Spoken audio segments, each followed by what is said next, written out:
जमीन से 480 फीट ऊंचे 4500 साल पुराने इस पिरामिड के अंदर ऐसा क्या था जिसको सिर्फ देखने के लिए रिसर्चर्स ने एक रोबोटिक कैमरा पिरामिड के अंदर भेजा।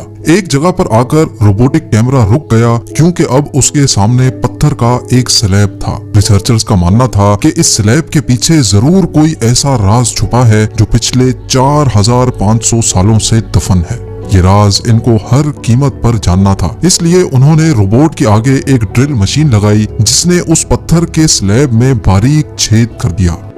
अब इस छेद के अंदर एक कैमरा भेजा गया जिसने स्लैब के उस पार एक ऐसा मंजर देखा जो पिछले 4500 सालों से किसी ने भी नहीं देखा। नाज़रीन, मिस्र यानी इजिप्ट में टोटल 138 ऊंचे तरीन पिरामिड्स मौजूद हैं जिन्होंने पिछले हजारों सालों से दर्जनों अर्थक्वेक्स और कई खतरनाक तूफान का सामना किया। लेकिन मजाल है इनमें से कोई एक भी इधर से उधर हुआ हो। इनमें से सबसे ऊंचा और बड़ा pyramid the great pyramid of Giza कहलाता है और इस पिरामिड की बेस का एरिया 13 एकर्स है। यानी इस पिरामिड के अंदर हैरत अंगेज तौर पे एक दो नहीं बल्कि पूरी 9 फुटबॉल फील्ड्स आराम से फिट आ सकती हैं। एक एस्टिमेट के हिसाब से इस पिरामिड में टोटल 23 लाख बड़े बड़े पत्थरों का इस्तेमाल हुआ, जिनमें से कई पत्थरों का वजन 50 टन भी था। अगर इसके टोटल वजन का अंदाजा लगाया जाए तो इस पिरामिड का वजन 60 लाख टन है, जो 12 बुर्ज खलीफा के वजन के बराबर बनता है। लेकिन इतने ऊंचे और आलीशान पिरामिड्स बनाने का आखिर मकसद क्या था?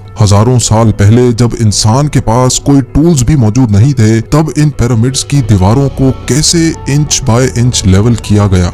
कैसे 50 टन वजनी पत्थरों को स्क्वायर शेप में काटकर बगैर क्रेन के ही 480 फीट ऊंचाई तक पहुंचाया गया? और इनको बनाने में ऐसे कौन से इंजीनियर्स का हाथ था जिन्होंने इन पिरामिड्स को अर्थक्वेक प्रूफ के साथ साथ इनकी तमाम साइड्स को एग्जैक्टली 51.5 डिग्री के एंगल पे सेट किया? ये सब आप जान सकेंगे आज की इस वीडियो में। कई सदियों से मुख्तलिफ रिसर्च टीम्स इस पिरामिड की कंस्ट्रक्शन टेक्निक जानने के लिए सर जोड़कर बैठी थी कि आखिर इस पिरामिड की हर side exactly north, south, east और वेस्ट पे बगैर कंपास के कैसे सेट की गई होंगी। कई एक्सपर्ट्स का मानना है कि उस टाइम के आर्किटेक्ट्स ने सबसे पहले ऐसी जमीन तलाश की होगी जो लाखों टन वजनी पत्थरों का वजन झेल सके। उसके बाद पोलर स्टार्स यानी वो सितारे जिनकी मदद से अर्थ के पोल्स का पता पड़ता है, उनकी मदद से पिरामिड की हर साइड को मार्क किया गया। ना कोई कंपास और ना ही कोई ऑप्टिकल इंस्ट्रूमेंट, सिर्फ इस बेसिक टेक्निक से हजारों साल पहले इस पिरामिड की डायरेक्शन सेट की गई और वो भी 0 एरर्स के साथ। Challenge number 2। अगला चैलेंज था जमीन को लेवल करने का। जिस 13 एकड़ की जमीन पर इस पिरामिड को बनना था, उसका लेवल थोड़ा सा भी आउट होता तो 23 लाख पत्थरों के इस पहाड़ का खड़ा होना बिल्कुल भी मुमकिन नहीं था। अब इस जमीन को लेवल करने के लिए उस टाइम के इंजीनियर्स के पास ना ही लेजर लेवलर था और ना ही बबल लेवल। एक्सपर्ट्स का मानना है कि कंस्ट्रक्शन साइट की चारों साइड्स पर खड्डा करके उसमें पानी डाला गया होगा और फिर एक साइड के पानी के लेवल से दूसरे साइड के पानी के लेवल को मैच किया गया होगा। जो जमीन का हिस्सा पानी के लेवल से मैच नहीं कर रहा होगा, उसको छेनी और हथौड़ों की मदद से काट कर लेवल किया गया होगा। कई एक्सपर्ट्स का मानना है कि एंशिएंट इजिप्शियंस ने इस सिंपल टूल का भी इस्तेमाल किया, जिसकी दोनों साइड्स पे लकड़ियां और उसके ठीक सेंटर पे एक रस्सी से पत्थर बंधा हुआ है। अगर पत्थर जमीन से टच हो गया और उसकी रस्सी ठीक सेंटर लाइन पे आ रही होगी तो इसका मतलब है कि बीच की जमीन परफेक्टली लेवल्ड है। Challenge number 3। अब पिरामिड कंस्ट्रक्शन साइट पे डायरेक्शंस भी सेट थी, मार्किंग्स भी हो चुकी थी और जमीन का लेवल भी सेट था। अब बारी थी कंस्ट्रक्शन स्टार्ट करने की, जिसके लिए लाखों टन वजनी और बड़े पत्थर रिक्वायर्ड थे। लेकिन ये पत्थर काटने के लिए ना ही उनके पास ग्राइंडर थे और ना ही जैक हैमर्स। लेकिन फिर भी उन्होंने 50 टन वजनी पत्थर काटे भी और उनको स्क्वायर या रेक्टेंगल शेप भी दिया। लेकिन आखिर किसकी मदद से? जी हाँ, यही वो सिर्फ एक टूल था जिसकी मदद से पत्थरों को काटा गया। एक्सपर्ट्स का मानना है कि पिरामिड की कंस्ट्रक्शन पे इस्तेमाल होने वाली छेनी सिर्फ कॉपर से ही नहीं बनी थी, क्योंकि उनको भी ये बात मालूम थी कि कॉपर नरम होता है और पत्थर नहीं काट सकता। इसलिए इसमें एक केमिकल आर्सेनिक भी शामिल किया गया था। कॉपर और आर्सेनिक से बनाई जाने वाली ये छेनी लकड़ियों के हथौड़ों से पत्थरों पर ठोकी जाती थी और कई घंटों की मेहनत के बाद बड़े बड़े पत्थर शेप में लाए जाते थे। Challenge number 4। अब चूंकि ये खास किस्म का पत्थर जिसको आज लाइम स्टोन कहा जाता है, उसकी कटाई पिरामिड कंस्ट्रक्शन साइट गीजा से 250 किलोमीटर दूर टोरा के शहर में हो रही थी। अब मसला था ये पत्थर गीजा तक ट्रांसपोर्ट करने का। हर एक पत्थर 50 टन यानी 50,000 केजी के बराबर था, जो तकरीबन 3 पैसेंजर बस के वजन के बराबर बनता है। और ऐसे 23 लाख पत्थर सिर्फ एक पिरामिड में इस्तेमाल होना थे।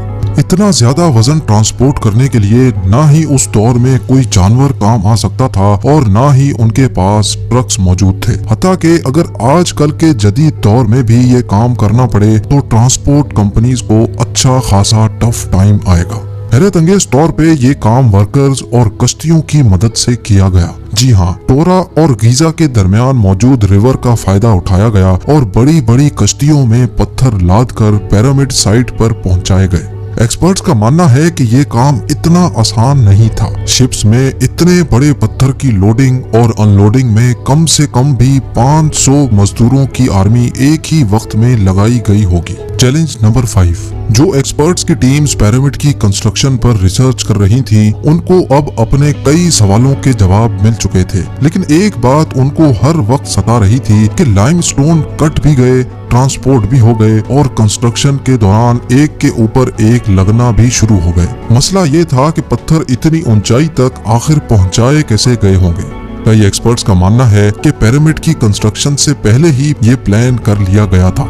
या तो ये स्पाइरल ट्रैक के जरिए ऊपर गए होंगे या फिर जिग जैग तरीके से, लेकिन ये बात तो तय है कि 50,000 केजी के पत्थर ऊपर मजदूरों की आर्मी की मदद से ही खींच कर गए होंगे। Challenge number 6। बात सिर्फ लाखों मजदूरों छेनी हथौड़े से लाइमस्टोन काटने और इतने बड़े पत्थरों को ट्रांसपोर्ट करने की ही नहीं थी। इस पिरामिड के अंदर कंपार्टमेंट्स, उनके अंदर जाने का रास्ता और कई छोटी छोटी सुरंगें भी बनाई गई थी। बाकी सब चीजें तो ठीक थी, लेकिन एक चीज एक्सपर्ट्स को हैरान कर गई और वो ये थी कि अंदर के कंपार्टमेंट्स में जो पत्थर इस्तेमाल हुआ था वो लाइमस्टोन नहीं बल्कि ग्रेनाइट था। जी हाँ, ग्रेनाइट एक ऐसा पत्थर है जो डायमंड के बाद दुनिया का सबसे सख्त तरीन स्टोन माना जाता है।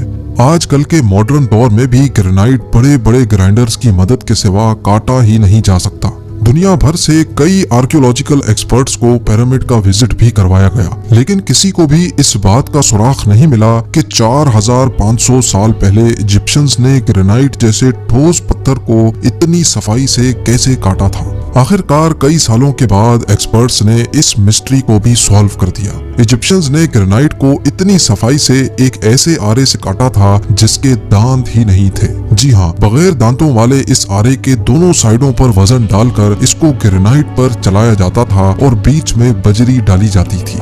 एक्सपर्ट्स का मानना है कि इस तरीके से इतने बड़े पत्थर को काटने में 4 महीनों का वक्त लग जाता था। ये सब और इससे भी ज्यादा आप जान सकेंगे इस वीडियो के पार्ट 2 में। आप लोगों के प्यार भरे कमेंट्स और लाइक्स का बेहद शुक्रिया। मिलते हैं वीडियो के अगले शानदार पार्ट में।